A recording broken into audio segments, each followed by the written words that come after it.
Oh, really? I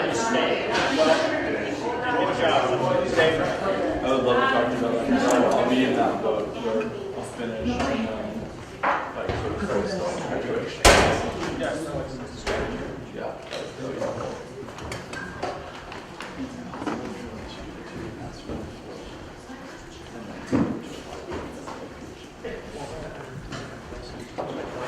Welcome to session 3, Politics and Intellectual History. I'm just going to introduce the panelists by name and also our 2 interpreters who are here with us this morning. So next to me we have Matthew Smith, and Jean Casimir, and David Joseph.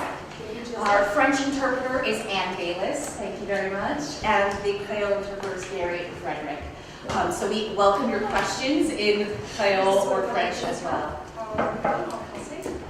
I'm going to begin by reading the quote that our panelists were given in order to jumpstart their thoughts on what this session means to have this dialogue on politics and intellectual history. Je vais commencer par notre citation pour quoi tient cette session sur l'histoire. This is a quote from Beaubrun Ardouin from volume 4 of his Études sur l'histoire d'Haïti. L'avenir des peuples dépend souvent de la manière dont on leur présente leur passé. The history of the people is often dependent upon the way they present their past. S'ils portent un faux jugement sur les faits de leurs annales, sur les principes qui ont guidé leurs devanciers, If false judgment is held on their records, leurs hommes politiques, ils subissent malgré eux l'influence de cette erreur et ils sont exposés à dévier de la route qu'ils doivent suivre pour arriver à leur prospérité, are faced with an erroneous perception. à leur civilisation. C'est par ces considérations que l'histoire est si utile, si instructive, car elle est remplie d'enseignements précieux. It's why history is so important and why it is full of precious information.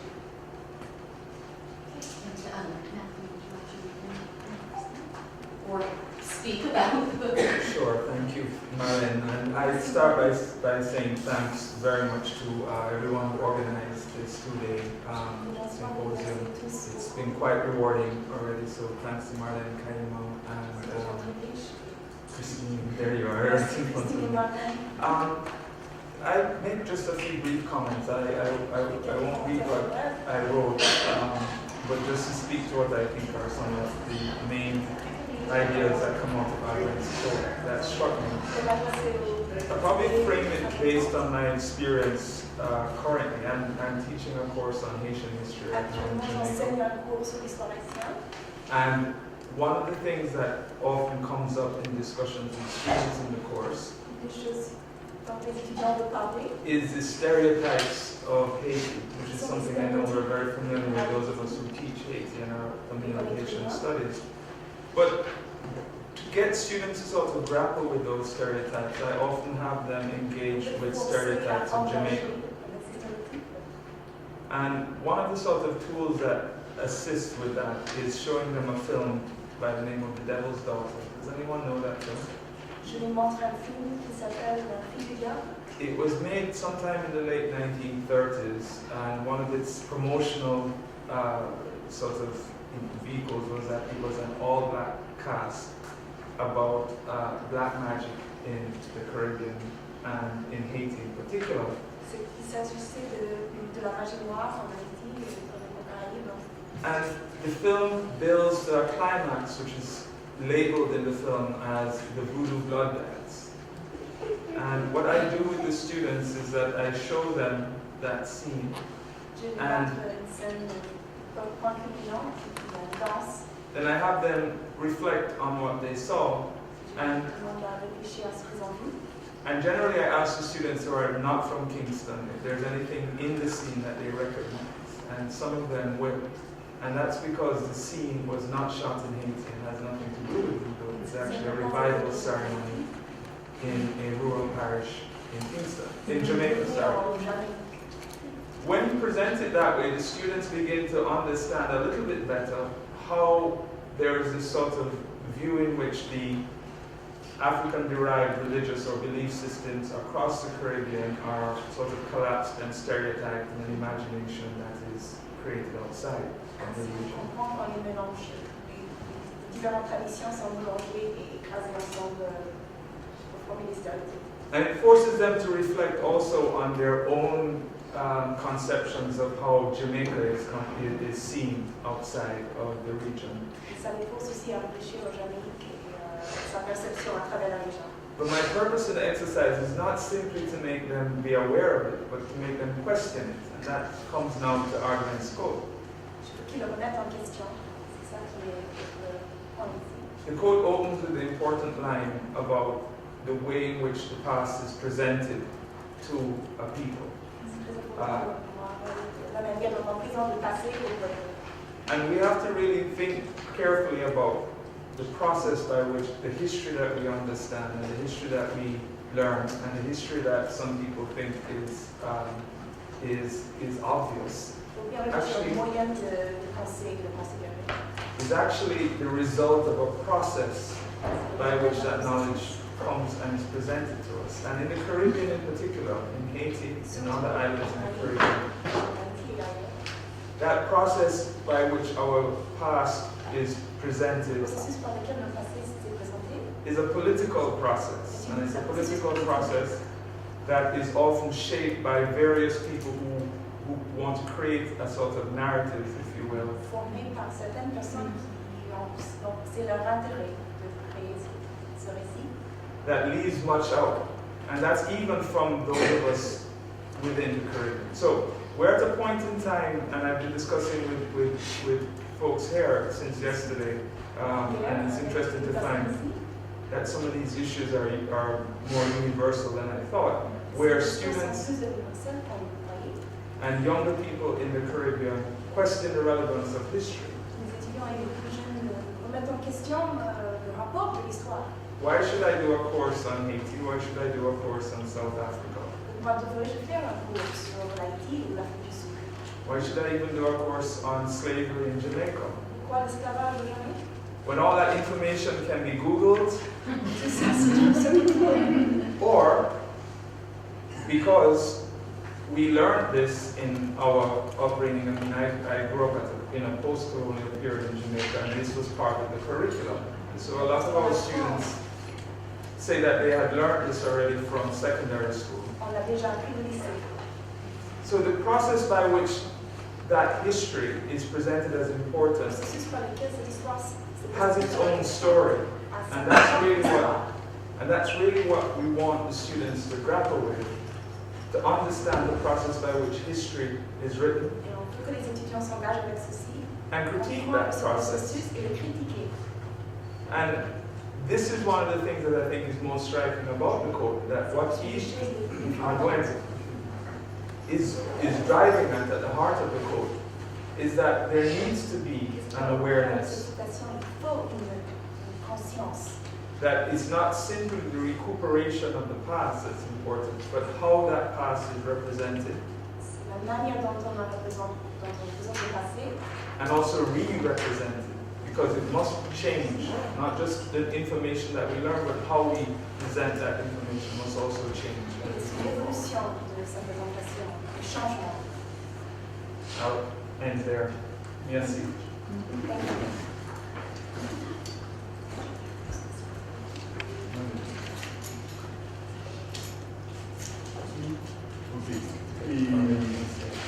Non, you never bother français. They need you reading non-stop. I give you the text and I prefer to read my text. Because precisely one of the basis of my comments on Ardouin, mais pour qui tu l'as? No, he can read in English and I'm going to put it to read it in English. Vous ne voulez pas l'interprète? No, merci. Ah, Because the point I want to make is that for history, actually this is what I'm going to finish, the writing of history today is talking more and more to Haitians. You see what I mean? And this is why what Matthew has said, fits into what I am saying. And we are changing history because we are changing the destinatory of history. So I better to talk to you, I better talk to you in English because you are the destinataire of what I'm saying, and I leave in my text in English. So excuse me if I read. We should remember that Ardouin is the most Frenchy, I would say, of all the Haitian historians. So let me give you that. If the people happens to be sovereign, Ardouin is writing at the time after, and for him, the French Revolution is the utmost. La France, c'est le phare de la liberté. No? So if the people happen to be sovereign, who is to speak about deviating from the route that it must follow? This route is also described in the absences registered in the annales.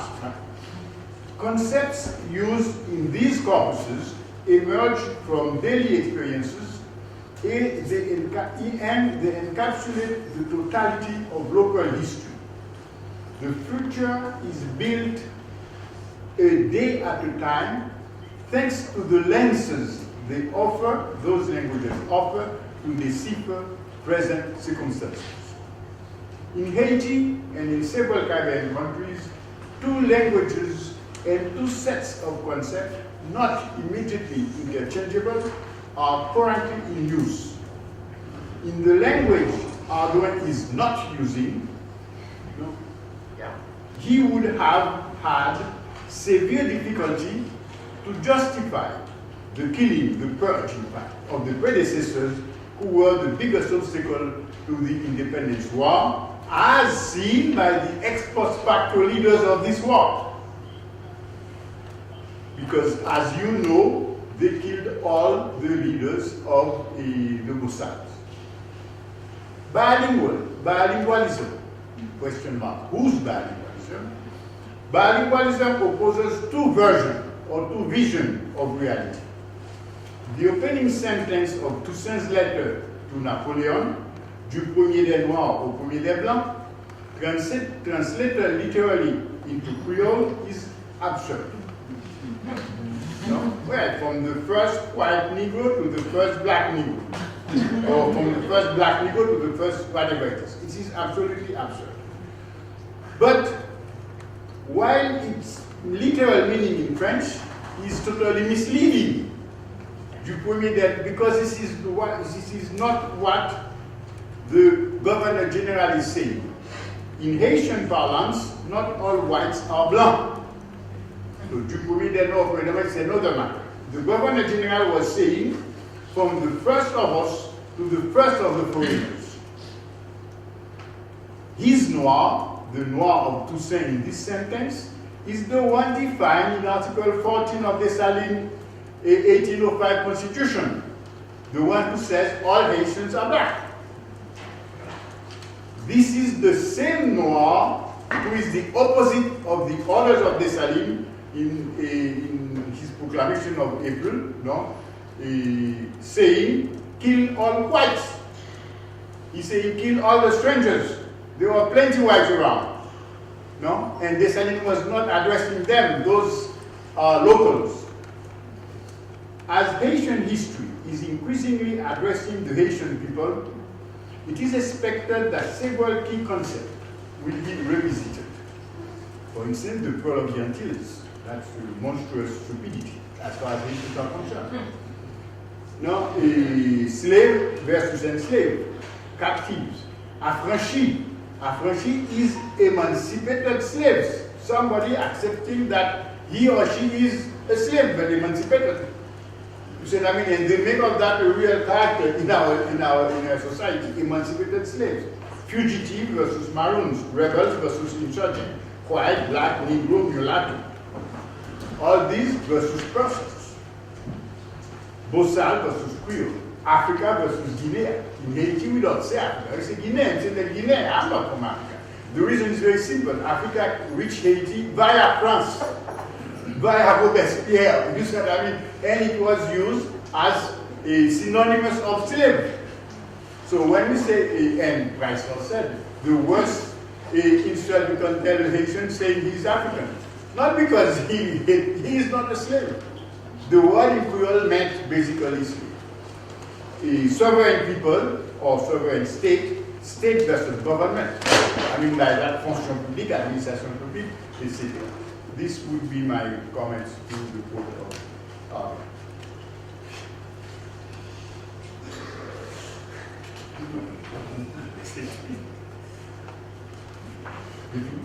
Bonjour la société. Bonjour. Chapeau bas pour l'organisation, Madame Do. Chapeau bas. He appreciates this arrangement where we can get together and talk about this. Et pour toute l'équipe là, et merci pour l'invitation. And thank you to everyone too that organized the invitation. Alors, recherche pour commencer, on suivi l'influence de l'école de l'éducation sociale, question micro-histoire. Alors, recherche pour commencer dans micro-histoire. Moi, je voulais partir de. Je voulais partir des petits faits dans la société haïtienne au 19e siècle qui s'est procès de biseautant, que les affaires Jeanne Pelé et Congo Pelé. Okay, so his reason for he started his interest with social studies is because he wanted to find out the foundation and roots of Haiti and how they got to where they're going. Préoccupation, c'est faire l'histoire peuple haïtienne. Mais pour faire l'histoire peuple haïtien, il faut trouver des documents. Et dans l'archive qui est disponible, c'est l'archive de la police et la justice, des procès, des arrestations qui a fait que vous gagnez un retour voir s'annuler des sans-droits. He wants to, in order to get the history of the Haitians, he has to go to the archives where they have the police department, courts, and tribunals and such. So that's what he's been focusing on. Alors, fait a commencé en décembre 1863 et on identifie les 7 ans qui disparaissent dans la région d'Isoton qui n'ont sud de Port-au-Prince, la capitale. L'événement il commencé en décembre 1863 suite à la disparition de Yonfriette de 7 ans. Okay, this started in 1863 with a little girl that was 7 years old. 14 arrestations faites et arrestations ciblées d'adeptes de monde qui a pratiqué le vaudou. Okay, so 14 Yeah, we call it 14, man. 14 qui ça? 14 arrestations. Okay. So c'est ça, ça nous dit avec tout ce monde qui a gardé. Sinon, je peux alterner en français avec les copains par les créoles. Si tout à moins trop Alors, dans le jugement qui gagne 8 monde qui ont condamné et qui vont être exécutés. Okay, so in the judgment that they had 8 people that were condemned and they were going to execute them. Parmi 8 monde, il y a 4 femmes, 4 garçons. On ne va pas les arrêter. Among these 8 people, there are 4 women and 4 men. Ils n'ont pas exécuté Also, I'm sorry, I don't know. he's done right. But this was important. He said for once parity was respected. Thank you. Because the executive for women and for men. I think this is important for the context. I apologize. Alors, ça va lieu à un procès retentissant que toute la presse a transcrit dans le journal et également ensemble de consuls, de diplomates qui viennent en Haïti à l'assister au procès. So, excusez-moi, mais il était le français en créole, et ça fait la frontière. Si je parle français, c'est créole, c'est normal. So, C'est un procès, tout le monde a suivi. it's a process that everyone is observing. Journalistes, transcrits, Journalists and translators. diplomates qui viennent pour à l'assister également. The diplomats that they have Port-au-Prince also assisted. Alors, exécution 4 mondiaux va être faite sur la salle. S'ils sont marché, grand marché dans Port-au-Prince, il va être fait un samedi, c'est jour que tout le monde descend à la marché, il va être fait à midi. Okay, so the execution was going to be done in a public place where many people were on Saturday at noon, so everybody can see it. Ils ont accusé les 8 Gonzalo comme quoi ils ont fait un acte, ils ont été mangés dans ces cérémonies de vaudou. This is not working. Et cette année. Yeah, but we're talking, why don't we do just créole, yes? And then we will do interpretation for the question and answer period. And if, I think this is, there are enough people here, I think, that can understand being créole. So let's just honor this presentation and have it uninterrupted. Or have a synopsis afterwards. Yeah, we can do that. That's it, yeah. Okay. It's also, if people can read it, it's also on, it's now posted on the website, so. So Alors, explication qui est comment mon yo a défendu dans le procès. Individu qui accusé. Ils ont constaté qu'il y a des coups en pile mac sur Poyo, c'est-à-dire qu'ils ont battu en pile. Poyo était capable de l'armée. Pour y a, dans la retranscription procès, les gagnants, ils ont pontifié de présent, qui vont l'exécuter également. Ils vont prendre la parole dans le jugement pour dire qu'il a condamné le Jodian parce que il était à appliquer, il était à pratiquer, il y a un héritage que les parents ont développé. C'est à partir de là que nous allons commencer à refaire l'histoire catégorisée en Haïti, que nous les gens qui ont pratiqué le vaudou, que dans le langage scientifique, que nous avons des vaudous. Toute pièce que l'on doit consulter, il va signer très souvent par des juges qui doivent faire partie de constituer en Haïti qui élite culturelle, intellectuelle. Moi, je pense que pour faire l'histoire de Haïtien, il faut confronter avec l'histoire aussi élite à faire de Haïti. Ça va faire que, pour comprendre Haïti, mon père quitté 1898, c'est le premier procès contre le vaudouisant, qui est le procès anti-superstitieux, pour aller à partir de 1801, première constitution que tous ces l'ouverture pour le point. Pour nous voir comment élite en Haïti, il va penser l'État haïtien. Alors, l'État haïtien, il va le confronter à mentalité, manière, tradition, que ça nous les peuples là, lui-même, il a pratiqué. Du coup, vaudou, il va toujours bien une législation anti-vaudou dans la société, qui c'est un héritage de période coloniale, et toute défense que l'élite va conduire. Haïti, en tant que différentes situations de jeunes natifs Grandville, qui trouvaient beau aussi en 1798 au régime de Toussaint l'ouverture pour aller étudier en France. Il va retourner en Haïti vers 1809-1810, qui pour aller très considéré élite et que vous voyez doit envoyer aux États-Unis pour négocier l'émigration des Afro-Américains en Haïti. Donc, c'est un individu très bien placé dans l'État haïtien. Pour élite haïtienne, non, élite culturelle, intellectuelle, pour eux-mêmes, il faut qu'ils défendent Haïti et défense haïtienne va le faire par occultation de tout un aspect de notre société, occultation de l'histoire peuple haïtien. Par exemple, Louis-Joseph Jean-Pierre, dans le texte, c'est un livre qu'il a écrit à la fin du 19e siècle, où elle dit que tout haïtien n'est pas les Français. Et tout haïtien, c'est pratiquant, c'est catholique, chrétien. C'est-à-dire, avec le cas des sociétés, c'est inverse. Mais, explication que l'histoire il fait partie d'une tentative pour reconnaître à l'extérieur. Reconnaissance qu'il a cherché à l'extérieur, là, pour faire qu'il a dominé la population locale également. Dit que tout le monde en France n'est pas des créoles, et pratiquer vaudou en grande partie, c'est reconnaître pouvoir, capacité, compétence que le peuple a. Donc, du coup, il est avoir une difficulté pour que l'y imposer pouvoir. Dit que c'est français, que tout le monde parle, c'est accaparer le pouvoir politique. Et tentative pour l'élite là, c'est qu'il y a une double démarche auprès de l'extérieur, en quête de reconnaissance.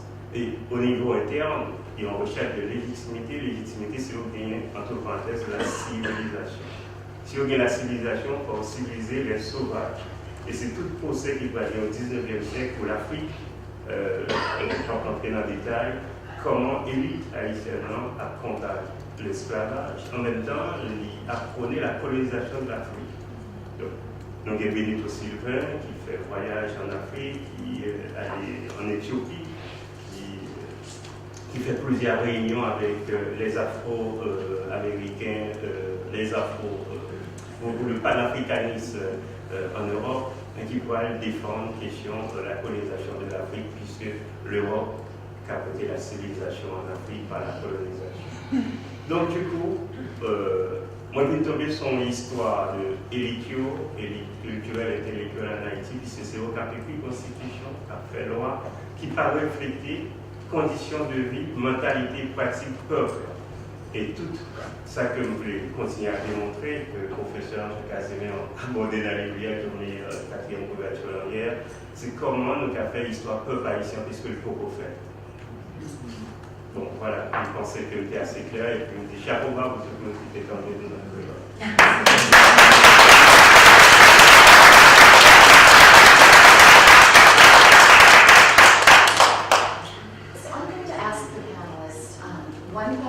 about the 19th century, and then I'm going to ask you a question about the 20th century before opening it up to the floor, and also evidently to questions on Twitter, which we will try to address our live audience as well. Je vais poser une question au membre du panneau et une deuxième question qu'on va adresser ici aux auditeurs.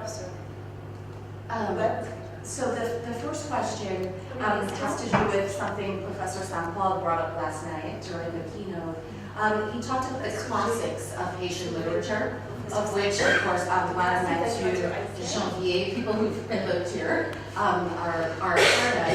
And how do we sort of acknowledge their work in ours? And I think Claudine mentioned integration of the classics with the newer scholarship. Sorry to pipe in again. I think we don't need translation from English into French, we'll just do French and Creole. Into English, sorry. Thank you. And so how do we deal with the classics? Ardouin, for example, Mathieu. It's striking to me when I hear Jean Casimir review this beautiful piece you've written here talking about the language that we use, because even some of our problematic earlier sources, we can realize there are certain problems. Julien Raymond, as you know, of course, said affranchi, exactly what you said. Bernabate said unfree. You want to use euphemisms for Swahili? You want to use all these euphemisms, you know. So how do we incorporate their work into ours in a way that honors the root that they kind of laid out before us, but also sort of extend it, integrate it, and push it around? Well, one thing I think connects with some of what we discussed yesterday, which is the way in which new documents, new texts that we present widen the context. So when you go back to the classics, when you go back to the sources that have been used and relied on so heavily, you go back to it with a different sort of lens with which you read it, and so you can actually offer new perspectives on it. The integration, though, which is I think your main point, comes with how do you actually, sort of look at the arguments that they presented, explain it, but also explain the effect of the argument, right, to the people who read it, and why something like Mathieu and Ardouin became canonical, all right, throughout the 19th century and beyond. And then that gets you into the whole process of historiography, right? Who was citing them, who was sort of using them to formulate concepts of the narrative of Haitian history, coming straight down to 20th century texts that Haitian students have read about their history. So it's that process of critiquing using the new documents, new sources, and new levels of interpretation that we're bringing to other documents. And then questioning from that, the endurance of these texts. I will follow the same line, but from another angle.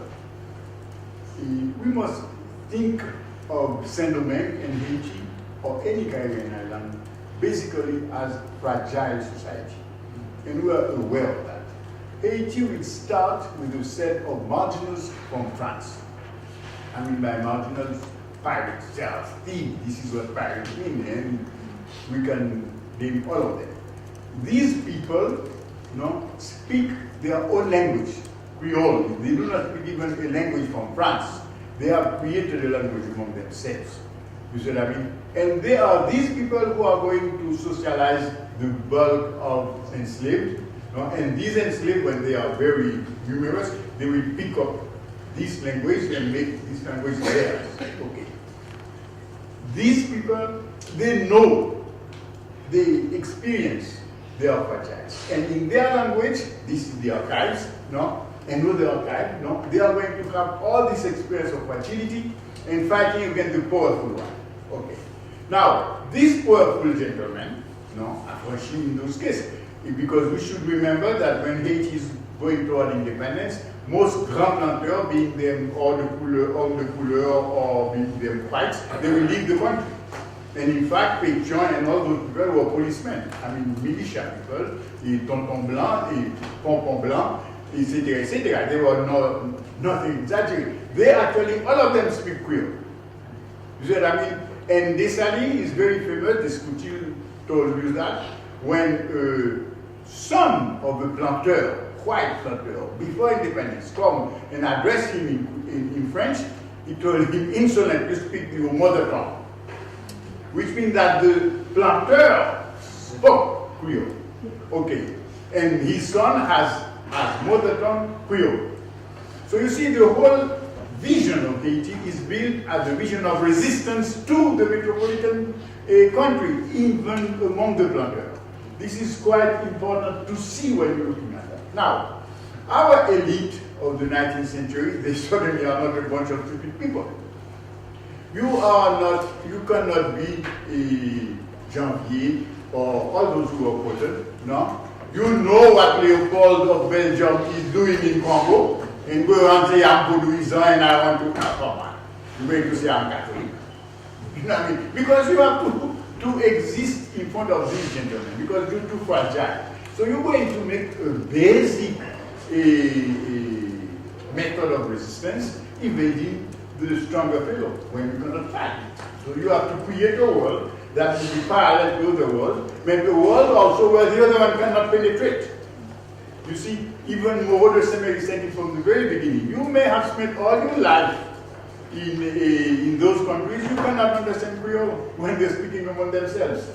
You know what I mean? We are going to take French, and make of French something different. And we can take other examples. So therefore, the question is, we have to create a whole methodology of discovering, analyzing the absences of the written documents of our literature. And we must certainly pay a lot of attention, I would say, to the skillful management of French by our elite.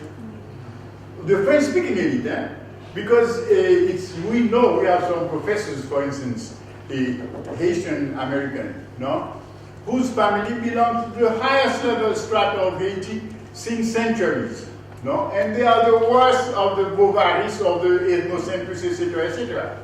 And all the women in those families are Mambo, and the family is practicing Bodo all the time, and that it is known. You see what I mean? So you have this intermixing of situation, where definitely your existence is to create a private life, where you keep all your traditions, what the girl said, the girl who was going to be condemned, you conserve that, and you make sure that the state, the government, and foreign powers, the church, do not get into that. You see what I mean? And I think this is what I would be present. Alors, moi, je voulais dire deux mots sur la question du rapport intellectuel avec l'histoire, le récit national. Je m'a parlé sur l'autorité spécialiste littérature au salle. Alors, vers 1836, 1830 jusqu'à 1836, il y a des jeunes qui formés en France, qui retournaient en Haïti depuis plusieurs qui est né qui est éduqué en Haïti, comme les frères Ardouin, il y a les frères No, qui formaient en France, Thomas Maggio également, qui formait en France, qui réunit au former singulier le cercle des frères No. Mais c'est un ligue objectif. C'est point, contrôle, le récit national. Je dis clair que l'histoire d'Haïti a été produite par des étrangers. Il faut faire l'histoire. Il y a même une histoire. Parents, il y a une histoire. Société, c'est déjà l'histoire. Collière, comment documenter l'histoire ça. Alors, premier récit qui va gagner le groupe ça. C'est ligné à loin pour l'écrire au premier manuel pour enseigner. Beaubrun Ardouin pour l'écrire plus tard, Thomas Maggio pour l'écrire et Émile No pour l'écrire sur l'histoire des classiques d'Haïti. L'objectif, c'est pas montrer que Haïti n'a pas commencé en 1804. Haïti commençait de période précolombienne. Les que Dessalines dit que le venger le Nouveau Monde, pour nous reprendre un titre librement du bois, c'est-à-dire les pensées aux premiers habitants de l'espace de région. Donc, réhabilitation, il passait par réhabilitation des Amérindiens également dans l'image intellectuelle. Réhabilitation indien, c'est un pan dans l'histoire que réhabilité, ce n'est pas l'histoire totale qui a réhabilité. Premier récit, en général, ces journalistes, Thomas Maggio, Beaubrun Ardouin, il a écrit dans les journaux de l'époque. Premier récit qu'il a fait sous Macandal, c'est Thomas Maggio qui a fait. Et histoire qui va incarner, je dis, comme Macandal, c'est magie, c'est Wanga, c'est tout ça qui mal. Il venait d'abord des récits de Thomas Maggio pour être popularisé dans le journal du 19e. Donc, les que vous trouvez des livres culturels, intellectuels qui ont un récit national là, la pensée sociétaire pour tout corps sociétaire, ça va être un vrai problème. Je veux dire, pour écarter des récits ça. À l'intérieur de tout le groupe, il y a un conflit entre Thomas Maggio, Beaubrun Ardouin. Donc, du coup, nous avons toujours une difficulté pour nous sortir entre Thomas Maggio et Beaubrun Ardouin. Nous avons quand même toujours été dans un récit national qui marginalisait longtemps dans l'histoire peuple haïtien. Ils ont utilisé deux méthodes différentes en notre pour Thomas Maggio et Beaubrun Ardouin. Maggio est parti de faire des entretiens avec des vétérans, mais c'est des vétérans qui étaient occupés hiérarchie de l'armée. Donc c'est déjà notre vision globale de révolution. Peuple est toujours disparaît. Ça, Thomas Maggio et les chefs de bande. Les chefs de bande, c'est ça que Karine Yodia, qui était Thomas Couta à un moment, qui était avec la palace, qui était comme un tout chimère. Donc il y a une capacité pour le drainer, il y a un groupe monde derrière, puisque son leader charismatique relié. Et puis à partir de là, il y a une orientation à un groupe dans la société. Donc chef de bande, Thomas Maggio, le chef de bande, prière, la mondéance, remettre la pauvreté sans souci. Mais ils ont chargé, ils ont une vision de société haïtienne. Ils ont une vision de société haïtienne, non, peut-être été appliquée, nous par contre qui résultat de le travail, mais c'est une vision que toute élite haïtienne, que l'État haïtien les combatte jusqu'à aujourd'hui. Et modèle de société que gagnant, donc c'est un lutte en opposition à toute lutte qui fait contre modèle que chef de bonne a appliqué. Si je dis à nous une difficulté pour nous sortir dans le modèle de Macoute, Chimay, c'est parce que pour faire ça, nous pourrions qu'à discuter, évacuer dans l'histoire, nous qu'on étudie, pour nous origine, chef de bonne zaïo, président prière à la Montérance, pour regarder assez d'études ou monographies qui fait sur manière de bataille, qui objectifie et qui rapporte avec la population qui est proche en quelque sorte. Donc du coup, difficulté pour penser société haïtienne, pour penser l'État haïtien, c'est difficulté que nous avons puisque nous n'avons pas suffisamment de données, d'archives documentées. Donc, question, c'est parti sur l'autre archive. Les histoires, en fait, les proverbes, chansons populaires, pour nous qui rapport, comment ils ont pensé la société, comment ils ont pensé l'histoire d'Haïti également. So, when I'm struck by something that Jean Casimir said about the absences and sort of being able to find the history of the people, since a lot of the documents we're dealing with are the documents of the elite. They're the records left to us by the elite historians who were formed in France, as we have just heard about. Does this apply to the 20th century? What is the difficulty in writing 20th century history of the Haitian people? Right? We're very interested in the U.S. occupation, in the fall of devanciers, in various uprisings in the government with ABC, etc., the change of government. But what about the histories of the people? Are you seeing the same silences? Do you use the same method that you used for the 19th century? For all of you, but inspired by what John said. Well, actually, I would do the same, because the silences have basically the same origin. The very fact that they will present with the history in French. For instance, one of the silences, you cannot find a single law in Haiti where the word peasant is used. Not one single, and we have a heap of code rural. There is one who mentioned it, which is the code rural devanciers, in the introduction, not in the resolutive paragraphs. The peasant disappeared, because since before colonial time, no, it wasn't conceivable that you would have peasants in the plantation program. You see what I mean? Okay, so this is an absence, and you will find it in the 20th century, on the one hand. On the other hand, in the 20th century, you have also the same problem. We are fragile. We must, you see, while Lescaut is, for instance, agreeable to the persecution of the Vaudoists, no? When this persecution reached a point where that endangered the equilibrium of the two previous social classes in country, the affranchis and the chefs de bande and their followers, no, Lescaut stopped the campaign, you know what I mean? Himself, I mean, the very one who was behind it, because it is a point where Lescaut has to go toward with the support of the Catholic hierarchy, with etc. He has to lean on this side. You see what I mean? But until, and the same list, etc. I could question that. But I think there is a question of, particularly, I used to say in Haiti, we should make some kind of archaeology linguistique. I'm inventing my term. I mean, you have to scratch in the language and different texts. Oral texts, but they are texts.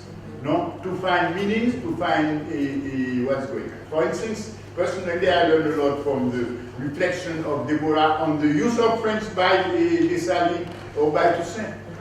You see what I mean? Because they are not French speakers. Pétion himself, you know what I mean? Gérin and all those who went to France now used to make fun of him because he doesn't speak French. Pétion said,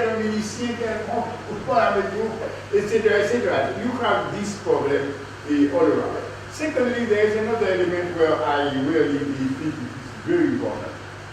And you are talking of that matter myself. It is not conceivable that you understand the Haitian history if you don't compare it with guidance. For instance, we do know what the chef de bande would give as a result. Suriname, you said, I mean, they will give bush societies because, and Toussaint said it. In fact, Toussaint said, le général Edouville, j'ai combattu pour la France, etc. Le général Edouville semble avoir oublié qu'en Jamaïque, il y a des marrons qui ont obligé le gouvernement anglais à signer. Toussaint knows that the model of free village society is possible, but he also knows that it is not viable. In the sense that if you go that way, you're going to end with a bush society. But this can survive in Suriname. It cannot survive in Jamaica or in Haiti. And Toussaint, therefore, has to play, you know what I mean, those two elements. So therefore, we, for the 20th century, to my mind, we should continue to lire les archives à Beaubrun Ardouin. I mean, squat the archive to see what are the absences of the archive. Look for other archives, I mean, Creole songs, for instance, Vodou songs, etc., and compare with the history of the Caribbean countries. I'd add that there are very similar silences between the 19th century and 20th century for sure if we were trying to study the histories and the experiences of non-elite patients. But what differs is that the availability of produced material, just the volume, is heavier for the 20th century. And with a certain amount of skill, one can read and find things within that material that will expand your understanding of the people you're studying. And to follow on what Denis said and Jean just said as well, it's also redefining your concept of what archival texts are. Right? It's language, of course, it's song, but there are many other elements that are indicators of society, folklore, yes, photographs, even as expressions, even body language sometimes can convey tremendous amounts of information that historians and scholars who are interested in that should be attentive to. And that a footnote to that, and it sort of comes back to our first panelist regarding digital humanities. It's a question of how do you translate that in a digital humanities platform, a digital platform. Seeing the document is one thing. Accessing, translating, even understanding the context of the document is one thing. But it's difficult to fully recreate the impact or import of that document in the society at the time when you see it on your laptop or your tablet. And this is why it's very necessary to go to the places in the Caribbean where the documents are produced, to have some sort of interaction with that environment in order to better appreciate the context behind the text. And also why certain documents or certain histories might be very important to us who are the scholars of Haitian studies, but not necessarily carry the same weight for people there. So that's one key element of it. And I'll also say that in trying to reach the histories of non-elite Haitians, one must open oneself to their experiences and how they sort of, their experiences throughout the 20th century. And one of the big experiences is migration. People are moving within the country and they're moving outside of the country. And if you follow those tracks, you'll be surprised where they can lead you. And this is, Jean and I we hinted at this just now. We were discussing this over breakfast, which is a great thing of this symposium. The conversations are always going on. And that it is true that if you have that deeper sense of how Haiti figures in the Caribbean, and understanding the way in which, people from other islands come to Haiti, and Haitians move to other islands, and following that leads you into different sorts of archives that you never imagined contain information on non-elite Haitians. And, Michel Ortuyo said this best in his much cited article, The Art and the Ordinary. I understood more about Haitian peasants when I did my fieldwork in Dominica than in 18 years living in Haiti. That's a powerful statement. That's really impressive. I wish to add something that from listening to him. We have another problem which is fundamental. The idea of time among Haitians and oppressed people, the idea of space, the very idea of history, which it's not obviously the same thing. For instance, in Creole, the linguists will correct me, but I think I'm quite right on that. The time of the verb, the time of the verb is not important. What is important is the mode. This is my feeling. I'm not a linguist, and I always say if I knew, I would be not a hard linguist. What I'm saying, for instance, in Haiti, they would say, Jean spoke yesterday. Jean tombé parler yesterday. Jean parlait. Jean laissé parler. Jean commencé parler. All those are modes of speaking, and tell me that in English or in French, in an imperial language. You see what I mean? Because for us it's important the mode, not exactly the time. I feel it, like that. And another element, the absence of genre for the third person, which you have all the Creoles of the Caribbean. In Jamaica, he come, you're not going to men or women, am I wrong? In Suriname, same thing. In Haiti, Livini. I mean, to translate Livini. Let's go beyond that. A Kate is there. Loi. Why do we write loi, L-O-A or L-W-I, not L-O-E? Because we cannot believe that the Haitian, the poor people of Haiti, has an idea of God as a law, as a rule. No, and while we will not grant them that possibility. No, and when I was saying that to our Jewish friend Lainec, he said, by the way, there is a law in Cuba called Devier de regla. La vierge de la règle, la vierge de la loi. Why do we have to make a specific orthography to say loi? No, as Kate put in her books, la loi et les lois. You see, I mean, the law and the spirits, because the title original she told me was to be la loi et les lois. And for the Europeans writing history, no, and particularly for the Americans, because they are the inventors of voodoo, according to certain no, I mean, how could you want those niggers speaking French have an idea of loi, which is so abstract? No, what is laid back but la loi du carrefour, la loi du choix, la loi du passage? You know what I mean? Why do you want the environment with the bear or whatever it is, etc., etc.?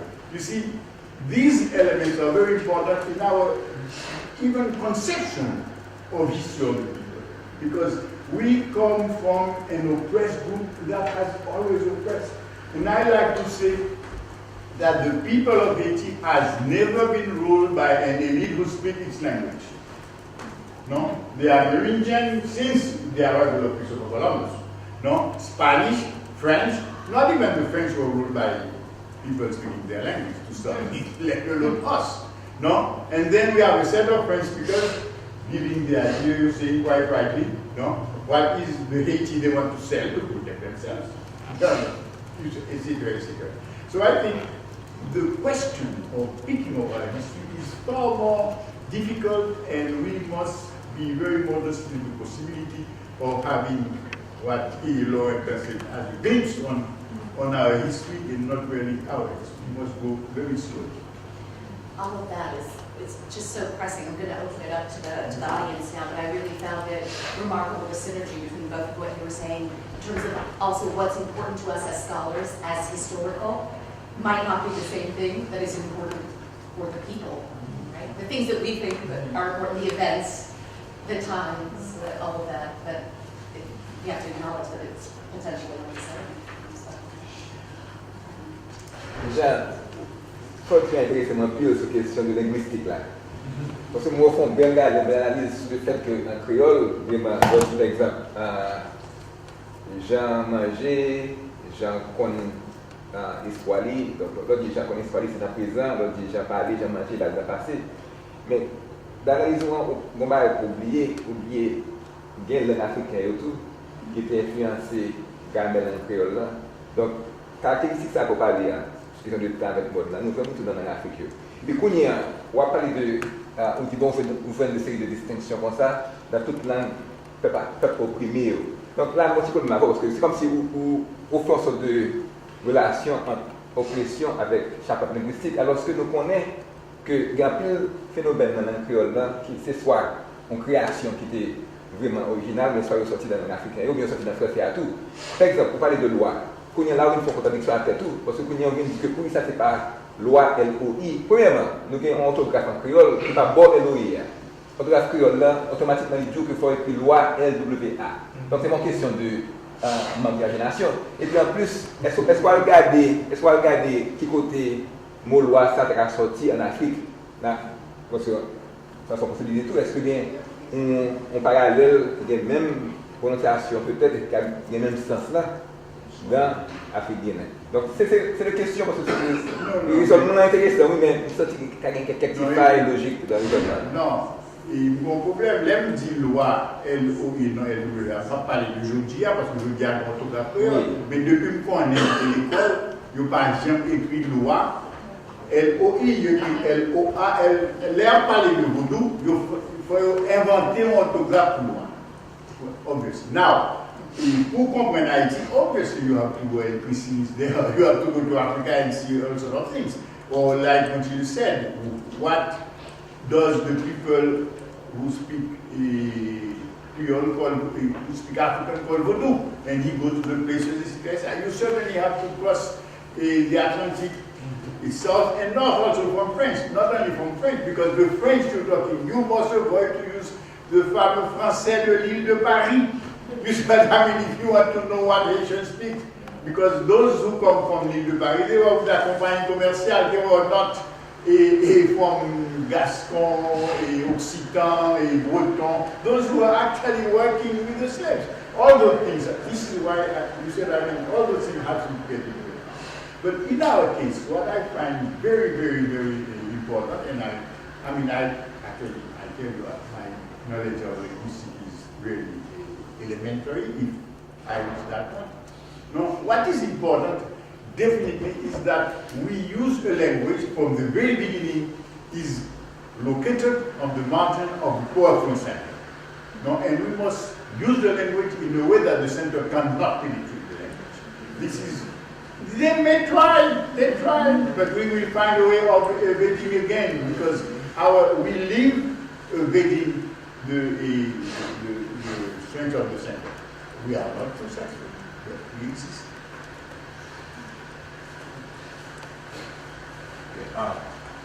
Moi, j'ai deux questions. Première question, thème session, thème panel là, c'est politique et histoire intellectuelle. Question ça pour tous les panélistes. Qui ça qui est intellectuel? Je vais attendre ça par des là. Qui ça qui est intellectuel? Et puis, qui rapport qui gagne entre un intellectuel, est-ce que vous êtes capable d'un intellectuel? Bon, vite, on va développer tout. Qui ça qui est intellectuel? Who's an intellectual? Ok, parti en plus encore. Deuxième bagage, bien que moi écrit en anglais, mais pour me dire, je vais dire en créole. Bénédicte Anderson, tabla, il y a plusieurs historiens, sociologues. Bénédicte Anderson, qui est un gros historien marxiste, qui écrit un livre qui connaît à son classique et qui va parler de nation nationaliste, il a imaginer communauté, réflexion sur origine à division nationaliste. Jean-Déric Johnson dit là, quelle que soit une nation, d'après Bénédicte Anderson, c'est le résultat d'un complexe processus d'imagination élite. Pas qu'à penser l'État-nation sans élite. Johnson montre là, c'est que nation haïtienne, c'est élite qui imagine. Mais nous, dans Saoudien, processus d'imagination-nation, il n'est pas fait sur la base de l'inclusion, mais il est fait sur la base de l'exclusion. Ça veut dire État-nation en Haïti, l'imaginer à travers nous. Mais nous, ça, ce n'est pas le nous général, mais c'est un nous tribal, c'est un nous ethnique qui plus semble à un jeu. Alors que nation, pour l'État, plus ou moins imaginé pour l'inclusion, l'État joué sur une base de nous qui plus large que nous restreint ça et la nation haïtienne, l'idée imaginée. On y a la même. Par rapport à constat historique ça que nous faisons, deuxième question, on n'est pas tout fini là. Qui ça nous-mêmes, qui c'est nous, et nouveau intellectuel, l'enchant intersectionnel, interdisciplinaire que nous les Haitian Studies là, qui ça nous doit faire pour nous aider dans le processus réimaginer une nation, mais c'est réimaginer l'État, il n'y a pas. You the state against the nation, Jean-Michel Roth te dit là, mais plutôt Jean-Guillermo Donnel dit de state for the nations. Deuxième question, il pour nous toutes les questions. Voilà. Alors, je vais commencer sur la question intellectuelle. Moi, je saisis dans le livre là comme un qui recevoir une éducation, qui a une formation scolaire qui pourrait utiliser formation scolaire ça pour que je prenne la parole dans l'espace public là. Et c'est au nom de connaissances académiques, scolaires ça que je pourrais dire qu'ils ont une légitimité pour le penser l'État, pour le penser politique. Et c'est sous nom de légitimité ça que je pourrais exclure de monde qui n'a pas le même parcours, même itinéraire que lui. Donc pour moi-même, il est clair, intellectuel là, les bâtis sous base de une formation académique, et qui a une légitimité pour intervenir dans le débat public. Donc c'est animation que la baille dans le débat public là, qui va le bailler en vie, qui va le bailler en fonction intellectuelle en quelque sorte. Je dirais, si vous voulez, ou un physicien, un chimiste, question de société ou pas préoccupé, dans la catégorie que l'on construit, pour ne pas rentrer là-dedans encore intellectuel. Qu'a fait là-bas dans un laboratoire, ou très performant, mais impact travail ou engagé sur la société, pas une réflexion, pas un partage, pas une discussion que vous engagez, donc il ne faut pas considérer la catégorie au cadre scientifique, mais il ne faut pas considérer comme intellectuel dans une démarche. Je vais répondre au deuxième axe question de manière simple. En 1791, les cérémonies du bois et caillement, comme conséquence immédiate de cérémonie du bois et caillement, c'est pour aller gagner, pas en éclatement, mais émergence de deux élites, au moins deux élites. Pour que moi, très schématique, les élites que Gérard Barthélemy, à la suite de ce travail prière, chercheur haïtien, Laïc Urbon, Jacques Arsimi, donc on va parler de l'élite créole. Tous ces ouvertures, ils pourront incarner, ils pourront l'initiative, mouvement élite créole. Mais de l'autre côté, il y a une élite qui émerge également. C'est l'élite que nous appelons l'élite bossale. Les chefs de bande, c'est une élite. Dans le milieu côté dans le mouvement, il y a toute une communauté qui derrière est que l'a orienté. Donc il y a une vision de société que l'on fait, il y a un modèle de société que l'a expérimenté. C'est aussi une élite. Donc construction nation, formation nation, il reflète également de toute expérimentation que l'élite Boussal s'appelle dans l'espace nous les morts. Contrairement à ce que vous dites, je ne pense pas que l'État-nation haïtien, il prend naissance que de l'élite créole. C'est en confrontation de deux modèles à recueillir, modèle que l'élite, que les chefs de banio, marronio, et élite créole qui prend direction l'État haïtien, qui prend direction l'armée indigène en quelque sorte.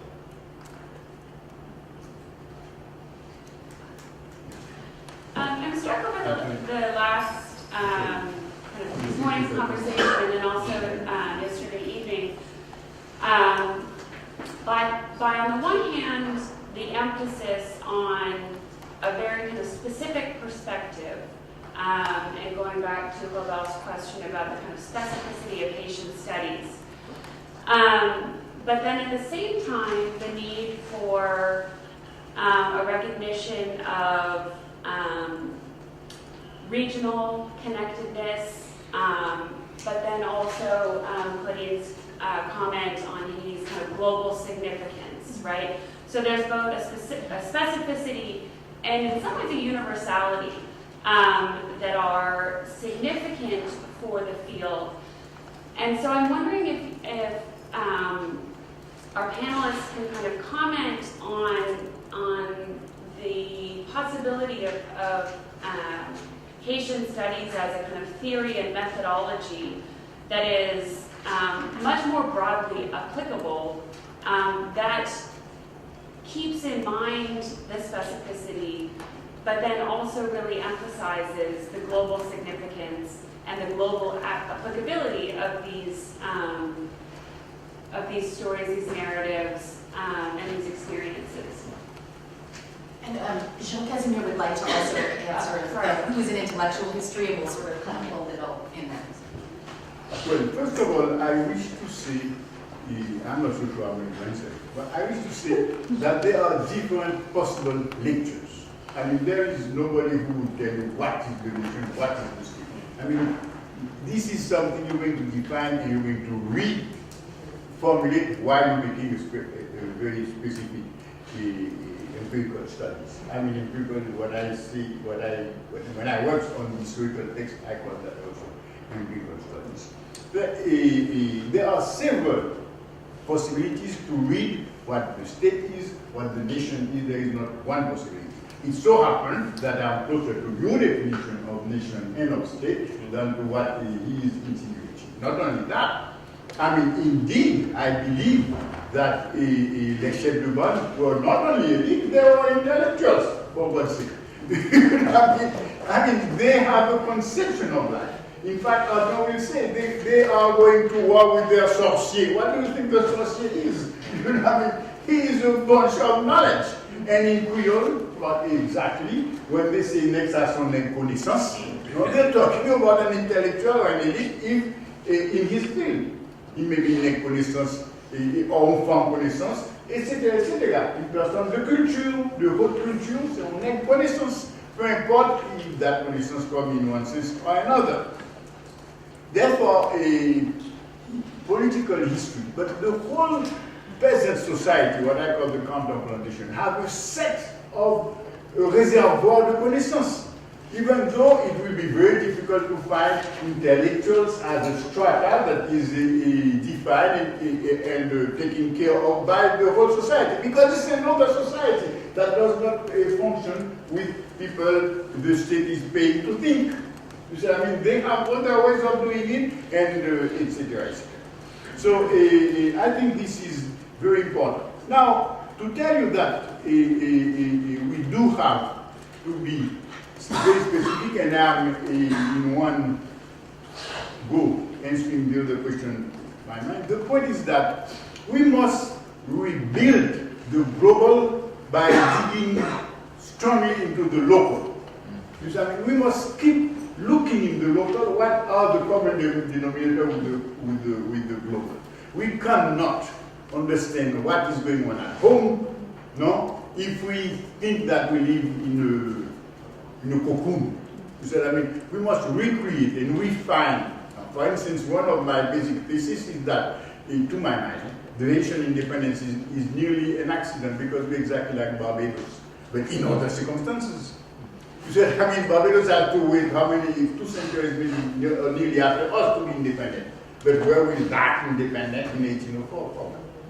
You see what I mean? So you have to see local history and its particularity, and from this particularity you have to see what is common between us and the others. So reimaginer une nation, a state pour la nation, that's a series of concepts that we use to read, no? And in reading history, we can redefine them. We do not have to take the definition of nobody to find what the state is. If you ask me, state as a concept is full of certain pièges. What's that? Oh, traps. It's a trap. It's a trap. Because France, when France created l'État moderne, when l'État moderne started existing, it existed in countries that with one nation, one language, one religion. And, you know, and they come at your place with 24 ethnies in Haiti that are going to build one nation, while under the state. And they arrange themselves for the affranchis, that were the policemen of the époque, la maréchaussée. No, when they become president, they will say like Pétion, le gouvernement d'Haïti, qui sera connu comme l'État d'Haïti, and since when l'État et le gouvernement are synonymous. And this is a constitutional statement. You see what I mean? Why? Because France, governing Saint-Domingue, had the colonial state represented by the colonial administration. You see what I mean? So what is the state in Haiti when the state in France is not the government? You see what I mean? Etc. So we must watch out when using the term state to refer to Haiti. No? And to refer to Haiti, the term nation, no? And we're not going to use the term nation building. Because certainly not the state that has any qualification to build our nation. Because the state precisely made us poor. The state precisely was built to enslave us. So how can we ask the state, this institution, to make of us a nation. No, our nation has to make a state, but I say a state really little a, it's not, what I mean, we may even live without nation, without state. So, I mean, there is no need to have a state, to my mind. No, history doesn't. Would you like to address? Sure. I will try and thread a few thoughts together that's come from the question so far. I'll start with Eddie's point about intellectual history. It's very important that we think about the definitions of what is intellectual history, because somebody that we recognize, Ardouin or Beaubrun were intellectuals and published these poems.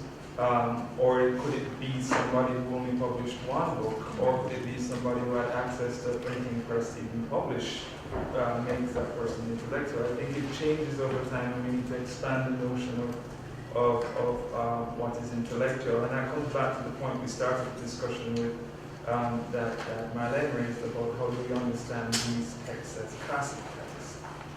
They're classic texts because, in many ways, they've sort of been passed down to us who are studying Haitian history and Haitian studies generally. And these are important texts from Mawode Samueli coming straight down. But we should also, this comes now to Julia's point, we should also be incredibly aware that we as producers of histories of Haiti now, we have a major responsibility in sort of being part of that intellectual canon of Haitian scholarship. And it's a remarkable power in a sense, because what we choose to write about, how we choose to write it, how we choose to show the connections or lack thereof, shape in many ways how people receive that information. And probably significant because, and I'm not speaking so much of audience over here in North America, but especially an audience in Haiti that reads translations of our work or hear what we say, need to feel that their view is also important and there's a sort of empowering as well. So in a sense, we have to make sure, and this is coming to the bigger question of what Haitian studies should be focused on, I think, that whatever narratives we're creating, we're doing it in a way where there's a sort of openness to it and a demonstration that is really an interpretation. It is not the interpretation of the past.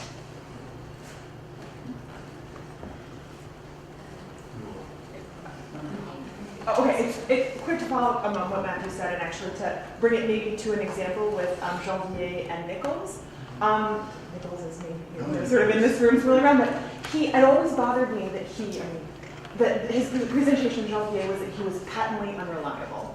And so and he was talking about, how all of this amazing stuff and sort of not grasping or not writing about or not thinking legitimate that Janvier was absolutely performing sort of a certain thing in certain texts. And to read it together, you see this sort of, these conflicts that are very clearly deployed in certain contexts for reasons. So I wonder to think about our responsibility writing about this to avoid that Nichols sort of dismissal of someone as patently unreliable in terms of the methodology for approaching these texts.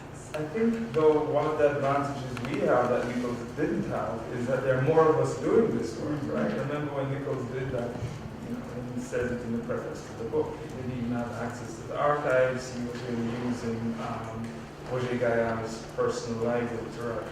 And it's remarkable what he wrote even that. But we have to check each other, that's the point. Right? We have to be able to talk and dialogue with the work that we have and be constructively critical of what we're all producing. But also coming back to the point of making sure that whatever we're doing, whether it's not just the final product, but the process, the techniques, that those become things that we can contribute to Haitians writing their history too. Right? And I think that's critical. So there's a way more material out there now, primary sources as well as secondary sources than Nichols had, that widens the kinds of perspectives we bring. Janvier, for instance, we can not only look at Janvier through his published work, but there are newspaper sources now that you can actually trace that other side of Janvier, and then you can compare that other side with what we know and then have a better rationale for why he published and why he's patently unright.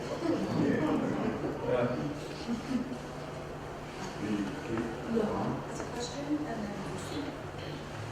So thank you all for this. I was struck by one of the lead points about even just the Macron interpretation coming from so early. Because there are so many interpretations that have been so powerful for so long. With Christie and John Garris's work, I think we're starting to understand Macron as a totally different figure than we, but it's striking, right, that it's taken this long to kind of realize the kind of healing actions versus the poison actions. But it leads me to wonder for all of you what kind of storytelling we need in the 21st century as historians, right?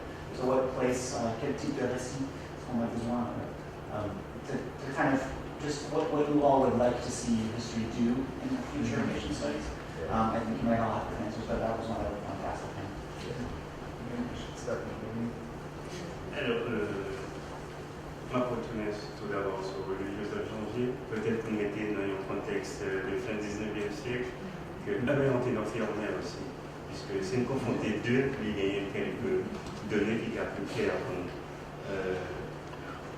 Vers 1898, il y a eu cette première campagne anti-superstitieuse. Il y a eu un ensemble de conférences que les intellectuels doivent faire, en général dans le Nord, pour aller en enfermement, parce que les cas haïtiens, ils peuvent faire en concert avec l'Église catholique. Conférence qui peuvent faire, donc un pamphlet qui est publié vers 1898, qui est écrit Conférence sur l'œuvre de Dieu. C'est Thalès Maniga, c'est la famille Maniga qui est originaire du Nord-Est et Nord également, et Anténophirmain qui peut faire au Cap haïtien. À la suite des conférences, il pourra mobiliser la police, la hiérarchie de la police, l'église, hiérarchie de l'église, et intellectuels également pour faire une descente dans la plaine du Nord. Puisque la plaine du Nord qu'elle connaît, c'est Bastion Yoruba, Bastion de les Nago, les dieux du fer, Ogu, Badagri, tout Ogu qu'elle connaît. Puisque l'église de Chapelle, à la plaine du Nord, depuis mi-19e siècle, qui prend d'assaut par population d'origine Yoruba, Nangosa, pour faire toutes ces cérémonies vaudou. L'église va dire, ça c'est sacrilège, blasphème. Donc finalement, l'élitio va descendre pour que je chasse la population de l'église. Anténophirmain, il va être très présent dans le processus ça. Puisqu'il s'agit pour nous montrer que la population est civilisée, il va dans le vaudou. Donc, aspect pour que le défende la race noire, que nous tous connaissons dans l'Iliade de l'égalité des races humaines, ça peut empêcher, au point de vue local, que le cabinet des positions que vous trouvez à l'époque très arriéré, en retard, quelque sorte, sur l'image que construit sur civilisation noire en quelque sorte. Donc c'est pareil pour Louis-Joseph Janvier, de la façon qu'il a présenté les fonds d'Haïti par rapport à une presse française à l'époque qui avait une image négative que la construit sur Haïti. Défense, on prend une image positive, de toujours dit, puisque c'est toute une constante liée dans l'histoire d'Haïti pour Élite Sayo, construire une image positive d'Haïti. Image là, passée par livre, n'a pas été publié, constitution que le fait, décret que le point, et qui est très proche des nations dites civilisées. Alors, pour l'autre fait qui est tout à fait intéressant, avant que nous finissons sur mon macandal, c'est Félix Dafoe. Félix Dafoe, qui est né au Soudan occidental, qui est arrivé en Haïti vers 1818, accompagné de Ardouin. Alors, accompagné de Ardouin, dans le conflit que le Guadien avait Ardouin, Ardouin pourra le reprocher, c'est lui-même qui fait entrer en Haïti, qui va les conditions, qui hébergeait, que pourra le présenter à président Boyer, voilà, une possibilité pour publier en presse, pour les journalistes publier un journal, il fallait publier deux journaux, que manquait une reconnaissance comme un Africain que l'État haïtien, que la nation haïtienne réhabilité. Puisque Félix Dafoe, pour le premier critique, donc a dit le modèle de l'État que nous avons en Haïti. Et c'est Félix Dafoe qui va poser la question de couleur également en Haïti. Il dit voilà, il y a des choses. Il est très mal, il faut que les mesures pour nous corriger. Les pas les mesures, il pourra aller faire une pétition pour le voyer en chambre du Sénat. Ça, c'est original. Donc, une manière qu'il y a négocié question politique, là, la discuter, c'est-à-dire que tout le monde doit discuter sur question publique. Intéressant, toute jeune, que j'ai cité tout à l'heure, qui était fait corps avec Félix Dafo au départ, puisqu'il fait partie de l'élite libérale qui était anti-boyer, il va lâcher Dafo au dernier moment pour cette question de couleur. Donc, Dafo va l'exécuter par un cour martial. Là encore, c'est pour la première fois dans ça, il y a un civil qui a été exécuté par un cour martial, qui interdit la législation haïtienne au 19e. Donc, Dafo, c'est un martyr de cause que n'a pas abordé, qui n'a défendant, et Dafo l'y occulté aussi dans l'histoire d'Haïti. De façon que Thomas Madiou lui présentait, bien que c'était un fait aussi banal, et pourtant c'était un grand mouvement que Dafo était à l'origine. Bon, par contre, on a parlé de Ardouin, comment on peut le présenter Dafo, puisque c'était l'ennemi arabe, et c'est Dafo, c'est Ardouin qui est à l'origine de l'exécution Dafo. Donc c'est très violent aussi à l'intérieur de sa carrière intellectuelle, extrêmement violent. Féligno, qui également arrivé en Haïti, mathématicien, va arriver en Haïti vers 1809, qui fait de la Réunion, on est beaucoup bien originaire, mais en tout cas c'est un métis, quelques autres qui viennent de l'île de la Réunion, qui va être en Haïti, professeur de mathématiques au lycée national. Bon, il y a toute une histoire du lycée national, mais il fait que pour accueillir les enfants de haut l'armée, de la hiérarchie de l'armée indigène et les hauts fonctionnaires de l'État haïtien. Qui ont l'État qui a réhabilité la race noire, mais ils considèrent l'école valable que pour une catégorie de la population. Qui demande des services nobles à la nation haïtienne, la révolution haïtienne, non, et nous tous connaissons que la révolution haïtienne est d'abord l'heure de toutes ces années, les beaux salio, qui étaient dans la mort. La rue de Mathieu. La rue de Mathieu.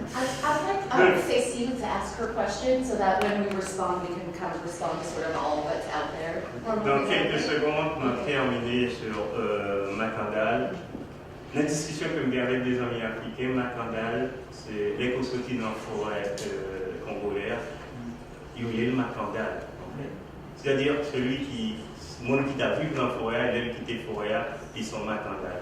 Et nous comprenons que c'est Macandal, mais tout image qu'elle construit sur lui comme un médecin feuille. Il y a un savoir, connaissance à sous feuille, puisque dans la forêt, il y a eu de feuilles. Donc, du coup, il y a en Haïti, là, on fait Macandal, ils n'ont pas fait Macandal, c'est un montage des feuilles, qui parlent des liens, ils ont une incidence, ils ont une répercussion directe. Mais encore là aussi, c'est toute une construction, en fait, une déconstruction également, puisque dans Vaudou, Macandal n'est pas aussi négatif que ça. Okay, so I would be. Can I just, I'm the draconian one, so I'm going to own that. So we're running out of time. Whatever the responses are, we can be succinct, and we've also forgotten there are two outstanding questions that we had promised to answer from the Twitters. Okay, why don't we do it?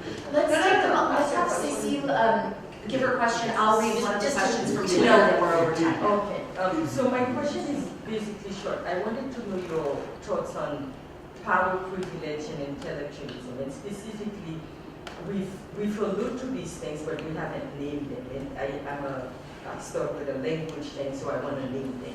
So how gender, class, colorism, sexual orientation, immigration, and how they relate to intellectualism and history. Can a Vaudouisan or Madame Sarah be an intellectual, knowledge in their field, but does not necessarily know how to be a wife or minimally? Yet they believe in education and they provide a space for others to be educated. And linking to that, how do we bring the arts that are very visual? I think of how artists represent these historical events, or these people, intellectuals. Like, I'm struggling with the definition. I'm going to also read the question on Twitter. That way we just at least get it out there and then you can respond to sort of all of it. This is from Michael Diver, who would like to know, do the participants believe the 2001 to 2004 period in Haiti's history has been adequately addressed by scholars focusing on the country? If yes, why and how? If no, why and how not? So yes, let's answer the question about, which is really an extension of who is an intellectual that we haven't sort of fully kind of fleshed out. I think that's the asking. I'm jumping very quickly on that. Yes, of course, all the people, everybody who is producing and having a source of knowledge and representing that knowledge, whether it's visually, whether it's even with their body, through dance. I personally see all of that as interlinked and very importantly. And coming to the issue of language, that has been the major problem, right? Power and gender and class and divisions are related around that have been incredibly sort of divisive in how we approach the study of hate in its past. So much of it is very male-centered. A lot of the history that's been written has been very male-centered, and that is one of the things that we should, if the stories that we want to tell with Haitian studies and Haitian history going forward should be very conscious of redressing the faults that have happened in how even some of us, we have to be also critical here, have written and treated with Haitian history. But my own personal thing in terms of a sort of research bias is that I would like to see more stories that center Haiti in the Caribbean, because I think that's really where Haiti's impact is very, very strong. I think we lose some of that when we abstract Haiti out of that and sort of privilege what the documents might point us to in certain ways, rather than just stepping back and realizing this is a country that's very close to Cuba, very close to Jamaica, very close to Puerto Rico, and all of that has a serious implication, right? As to in terms of movement, in terms of cultural influence, all across the board, and St. Thomas, of course, in the Virgin Islands. So that's my contribution very quickly to the point. Oh, to Michael Divert's question.